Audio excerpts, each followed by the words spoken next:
It's CBM. Well, on Instagram, CBM_T, but I go by Cartel T. All right, man. I just want to make sure it's right. CBM stands for Cartel Boy Movement. All right. Yeah. All right. I thought that was the group name, and then like Cartel T is the name. It's like a camp. We not like a group where we all rap on one accord or we like amigos and that, but it's like a collection of us, and it's like a movement. Would it be like ASAP? You know how something they had like that, yeah. I would like to compare something like that. You know how I did, right? We don't really be talking too much in the beginning. So follow the DJ, just drop that. Let's see what he got. Hey, drop me straight up. Sure. Niggas never ready. Listen, dressing all black, ready for war. CBM to your front and back doors, nigga. Yeah, I'm raw like the D through the straw. Let the wordplay hit you, mean to see through your pores. Why you think that we hustle? We grew up poor. All my role models pushing the raw. Yeah, my teachers kept telling me, Mr. Vaughn, you need to follow the law. They was wearing Stacy Adams, niggas rock guitar. I mean, don't get me wrong, I did my school shit 4 years in. Got a degree, I'm on some cool shit. Now a nigga home can't turn knowledge into profit. Educated and jobless, can't figure out that logic. Product of my environment, dope slanger. What I refuse to be, odds against me, so I'm back pushing with a felony. See, you great is what my peoples keep telling me. Cause being broke ain't never been an option for me. I'm from the land of the crooks. Them killers never shook. I'ma die getting rich or I'ma ban central books. Stand up, type of dude for me, a nigga never took. Niggas die blinking for nine. Quick as you can look, shit kinda fucked up, but to make it God be a little crazy. I refuse to not make it back home to my baby, trying to find a little light. Them thoughts got me shady, 4-pound work 'em out. Got a nigga feeling lazy, huh? Forgive me, Lord, for these thoughts you gotta save me. Premonition, flipping peas, 10-toed to the pavement. Making through these pits alive, endorsing savage type behaviors. Before I let a nigga grade me, I'ma make him meet his maker. And he can get this full clip. All of my dogs spit, shooters sitting with 16. Story Yakovich, nowadays niggas popping shit to them choppers sit. Like they rushing to the grave and I'm trying to stay out of it. Tell us some people that like influence, like your sound. Like when did you start rapping at all? Well, I went to Eastern Shore. I wrote poetry for a little bit. I took some creative writing class and stuff like that. It was always so you got to think with the words. Yeah, it was always fun for me for poetry. But when I came home from school in 2013, I was home for about maybe like 6-7 months, and one of my masters was like, yo, we should just start rapping something. Because everybody was doing shit, and we nice, like niggas can really rap. So I'm like, man, I'll go to the studio with y'all, you feel me? Right. And at first we just like, I playing around, and I let them hear me freestyle one time. Niggas like, yo, we really gotta start rapping. So it's just been like, I wanna say probably like a 2-year thing, maybe, but I haven't been taking it serious at all, I'll be honest with you. Like, my first video I put out was in like the summer of, 14? It was a Monster freestyle to that Meek Mill beat, Monster. And since then, I ain't really put out nothing. I went through different ups and downs in my life, trying to get myself together, trying to focus more on getting the cash right, because nobody gonna push you. You gotta push yourself. You know what I mean? So it's like I was trying to get the cash right now. I feel as though I'm in a little better place. I can play around with these producers, buy beats, and pay for this, this video, and pay for this promotion. So it's like I'm in a better space. I'm really ready, take it to the next level with it. It's the process. So Raven was asking you before we went to the freestyle. She asked about your name and where you get it from. Yeah. So Cartel, we came up with basically off of everybody thinks like, oh, y'all rapping about drugs and guns and y'all killers and all that. I don't get it twisted. I mean, like that's where we come from, but that's not what I embody. I look at Cartel for the struggle of what a cartel is. If you think about it, Cartel comes from the most impoverished countries, South American countries, Peru and Colombia and all these places where these people take something that's illegal there and they manifest it in turning life into something more positive or on a bigger note. Yeah. It might not always be positive, but they turn their life up. They help their family level up. Exactly, level up. So I look at it as though like, a group of dudes who really from the struggle, who really trying to embody that. You got so many rappers now that's talking about, oh, we getting money and they flash money, and who ain't getting money? I mean, you should be getting some type of money, but it's like, that's all they talking about. There's nobody talking about how, like, oh, y'all just took this loss, or like, I couldn't pay my rent, or like, when I had my daughter, I was dead broke. My daughter 2 years old, she'll be 3 in June, so I ain't have a dollar in my name, you know what I mean? I couldn't afford to do nothing. When you're rapping about things you're going through, things you see right then and there. So like when you're struggling, it's easy to rap about struggle.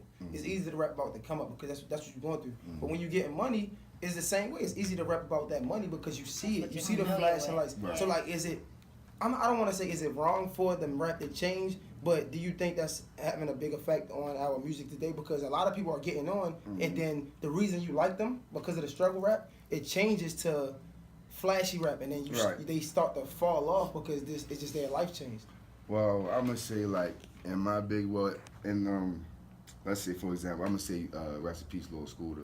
He was that's my man, fifth best friend. You know what I'm saying? He used to come out here. I'm from RG, so he coming out here every day, shoot videos, stuff like that. You gotta tell me what I said. Rice Town, Glens Falls. I'm sorry, Rice Town, Glens Falls. I'm from RG. So like he'd come in the hood and he had the chains on, he had the rollie. You know, he was doing his things with Meek Mill. He'd be out town with somebody, but he'd still be in the hood. He'd still, you know, talk to dudes the same. He wasn't carrying no different, and he still, in every mixtape, he always had a few selections of songs that was talking about shit he was going through, not just the money. Okay. I believe that you have to convey a change in your life with the music. It's only a reflection of you. Yeah. So it got to be some type of balance. It has to be a balance. I'm not here to talk about rollies, and I don't have a rollie. I don't have. You know, I drive a foreign, but it's not like, oh my God, it's a 710. You know what I'm saying? Like, but it's different levels to it. So it's like, I think you just gotta stay humble. Right. To me, I mean, and here I think a lot of people just lose the humility. They just feel as though they start getting it. Niggas can't guard me. Oh, it's whatever, and that's why they can't go back to their hoods. That's why they can't walk through without 20 niggas with them. And you're a fraud. You're a fraud. Like you talking about, oh yo, I'm doing this, that, and third for my people, but you're not in the hood. You're not. You know, school. Like I honestly, Russell Soul, yo was in the hood. Yeah. But you don't think that's why you gotta change your lifestyle when you have things to lose. Because like even with I was watching the interview with Troy Ave and he was saying like I'm sorry, man. Like, Troy Ave is like a comedian to me, you know, Pac and all that. I'm just the meaning behind it though. So basically he was saying he was just downplaying his celebrity, and so like a lot of people do that when you hot, but like even Meek Mill does it all the time. It's like you hot and you're on this pedestal, but it's like you still in the hood with your man's like it ain't somebody around the corner hating on you. You know what I'm saying? Yeah. So it's like sometimes we forget where we really are in life, and it's like we still want to be with our friends. You don't think that's an issue? Because I think that might have had a big part of how Scooter. No, that you definitely. I agree with that. If he would have protected himself more, even with Chino was downplaying the celebrity in the hood. You know what I'm saying? Just chilling. He's out. Like he regular Chino. Like you're not regular Chino no more. Yeah, like even my man Trues, God rest his soul. Like that was my man. You know what I'm saying? Like I don't think he knew how big of a scale he was on. Yeah, how do you balance that? You gotta cut people off, and it's like, yo, I'm telling you, like I'm trying to do this.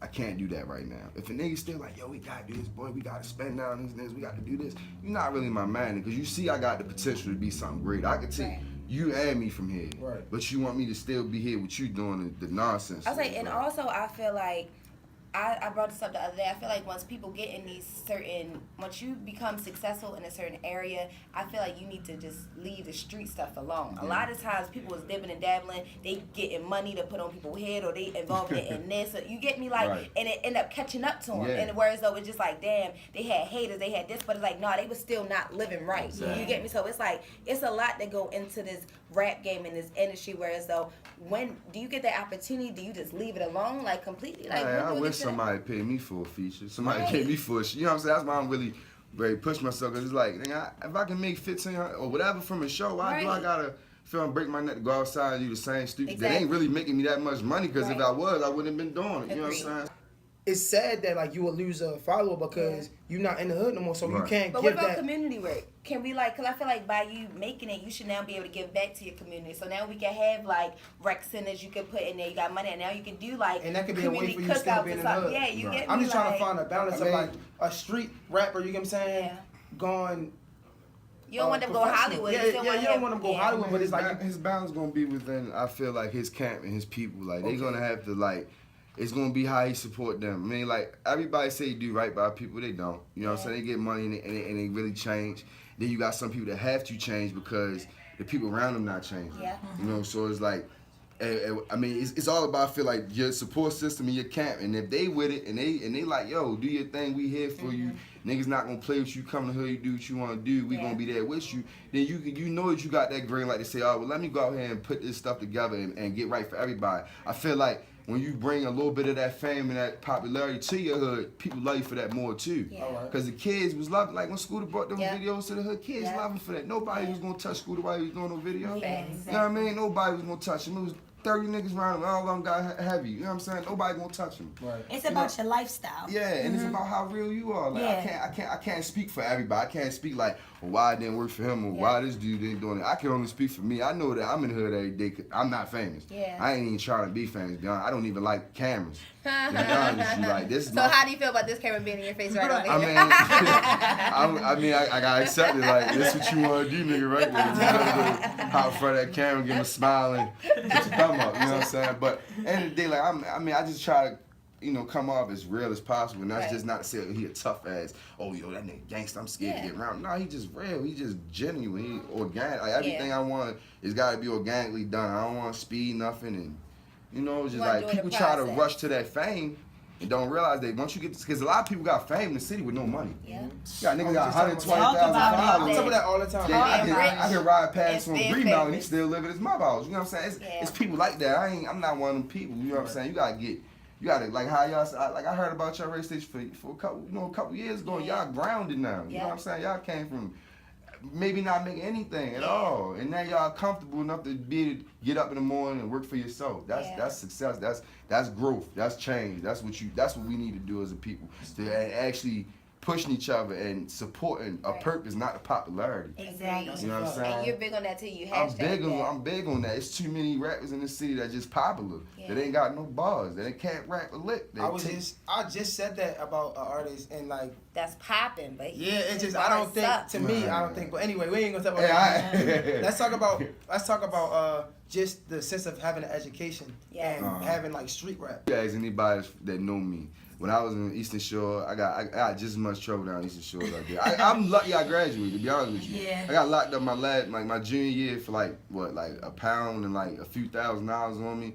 Got a felony conviction from it. That's why I came home with a criminal justice degree and wasn't able to get a job. You know what I mean? Like, it wasn't like, oh, I came home, I want to go back to the streets. And they came back home and you go to a paralegal job, they tell you, you get $950 and it's a tip. And I'm like, nah, I'm not doing it. I got a daughter. Like, I got to do what I need to do for me.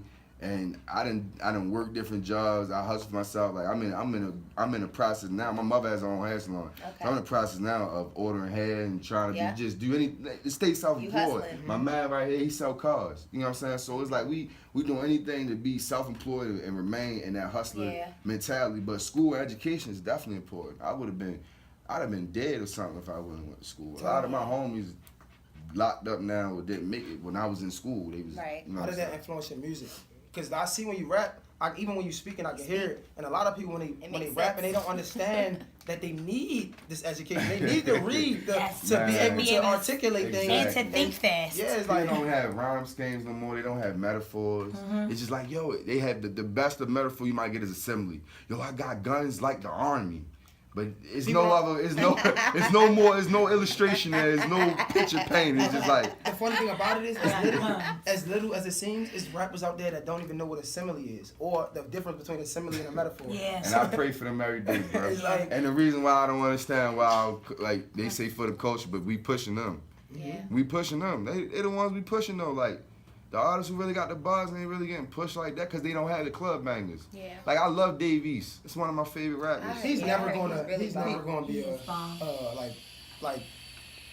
But some people not meant to be like, even after J. Cole, that beat. But it's is that okay?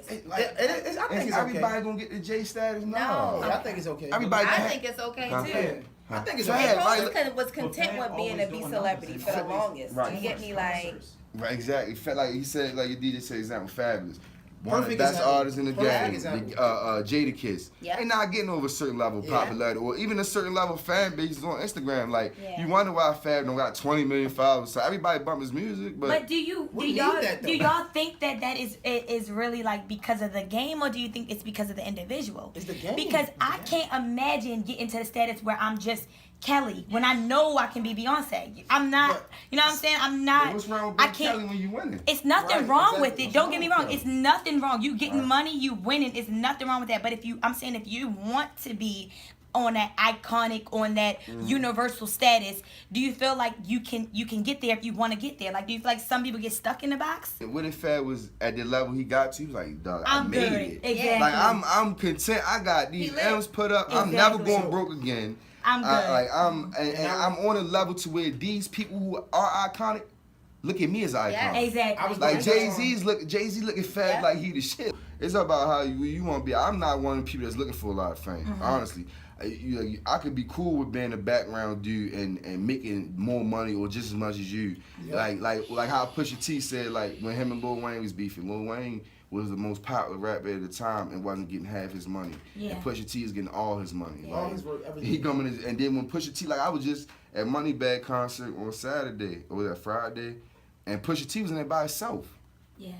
That's real to me. Like he can go to a concert and be by himself, probably with one security or Yeah, nobody. whole Everybody can't do entourage. that. And then if you do, you know what I'm saying? Like it's all about, I guess, the level where you want to be. What is the goal and the level of CBM? Yeah.